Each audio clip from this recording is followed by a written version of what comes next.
There is a specific kind of silence found only in buildings that are about to die. It's not the silence of an empty room. It's the silence of a held breath, a waiting. Architects call it residual energy, but the city planners have a different name for it. They call it the record. Have you ever walked past a construction fence and seen a building that wasn't there yesterday? A gray concrete monolith with no windows, or an old Victorian with a "Demolition Tomorrow" sign taped to the glass? Most people walk past. They don't want to be late for work. But some people, the curious, the lost, the ones looking for a shortcut, they step inside. They think they are exploring a ruin. They don't realize they are actually being filed away. The shortcut. My name is Elias. I'm a land surveyor. My job is to measure the world so that people can build over it. I deal in facts, blueprints, and steel. I don't believe in ghosts. I believe in property lines. Last October, I was working in the old industrial district of North London. The fog was thick, turning the street lamps into blurry Ghibli lanterns. I was looking for a specific warehouse, Block 12, which had been flagged for immediate structural removal. I found it at the end of a dead-end street. It was a massive brick structure, beautiful in its decay. Ivy crawled up the walls like green veins, and the windows were caked in a century of soot. The sign on the door was fresh, bright red ink on white cardstock, scheduled for demolition tomorrow. I checked my watch, 5 p.m. I just needed to verify the internal square footage and leave. I pushed the door open. The air inside didn't smell like dust. It smelled like old paper, dry, crisp, and ancient. The interior, the infinite archive. I expected empty floors and crates. Instead, I found a lobby. It was a masterpiece of 1950s bureaucracy. Oak desks stretched into the darkness. Thousands of filing cabinets lined the walls, reaching up so high they vanished into the ceiling shadows. And the sound was deafening. Clack, clack, clack, clack. Thousands of typewriters were working at once, but there was no one sitting at the desks. The keys were moving on their own, driven by invisible fingers. I walked over to the nearest desk. The paper in the typewriter was moving fast. I leaned in to read it. Subject: Elias Vance. Occupation: surveyor.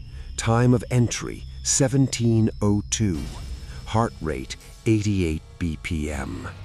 My blood turned to ice. I looked at the next desk. Subject: Sarah Jenkins.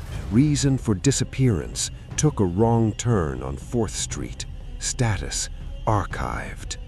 I realized then that this wasn't a warehouse. This was the city's deleted items folder. This building was the place where everything the city wanted to forget was processed before the wrecking ball arrived. The logic, the bureaucratic trap. I turned to leave, but the door I had entered through was gone. In its place was a row of filing cabinets. I ran deeper into the building, looking for an exit. But the geometry was changing. Hallways stretched as I ran down them. Staircases led to ceilings. The Ghibli-style beauty of the architecture, the brass railings and stained glass, began to twist. The patterns in the carpet looked like fingerprints. The wallpaper looked like scanned documents. I found a room labeled Structural Justification. Inside, there were no walls. There were only thousands of hanging folders suspended in the air. I grabbed one. It was a file for a park that had been turned into a parking lot in 1994. Inside the file wasn't just paper. It was the smell of the grass, the sound of the children playing, and the feeling of a summer breeze. The building was eating the soul of the city. Everything that is demolished in the real world isn't destroyed. It's moved here. And then I saw the folder with my name on it. The processing, becoming the record. I opened it. The folder was empty except for a single Polaroid photo. It was a picture of me standing in this exact room, looking at this exact folder. New text appeared on the page. Reason for demolition. Subject observed the archive. Data leak detected. The building began to shake. Not the shake of an earthquake, but the vibration of a massive machine turning on. Outside the high, narrow windows, I saw it. The wrecking ball. But it wasn't a ball of iron. It was a massive glowing sphere of white light, a deletion tool. Everywhere it touched, the world simply ceased to exist. The bricks didn't break. They dissolved into static. I heard a voice over the intercom. It was calm, professional, and entirely devoid of emotion. Elias Vance, please report to filing cabinet 402B. You are being moved to the permanent record. Thank you for your contribution to the city's progress. I realized that the people who go missing in these buildings aren't killed. They are turned into the why. They become the documentation that justifies the building's destruction. "I'm not a record," I screamed at the ceiling. "I have a life. I have a home." The intercom crackled. "Your home was scheduled for demolition yesterday, Elias. You just haven't noticed that the windows are painted on yet." I ran to the window and looked out. I saw my neighborhood. I saw my home.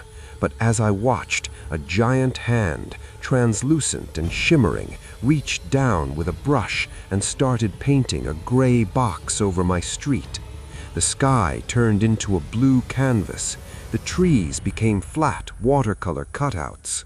The building I was in gave a final violent lurch. The floor beneath me turned into a stack of paper. I felt myself flattening. My skin felt like parchment. My blood felt like ink. I wasn't a man anymore. I was a footnote. The archive. The final filing. I woke up. I was sitting at a desk. A typewriter was in front of me. I felt a rhythmic, unstoppable urge to type.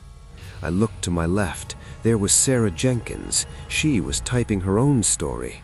To my right, a man in a construction vest was typing about the day he accidentally tore down a historical landmark. We are the record. We are the reason the buildings were closed.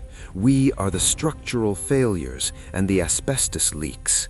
We type and we wait, because every night the city demolishes another piece of itself, and every morning the archive gets a little bigger. The final warning.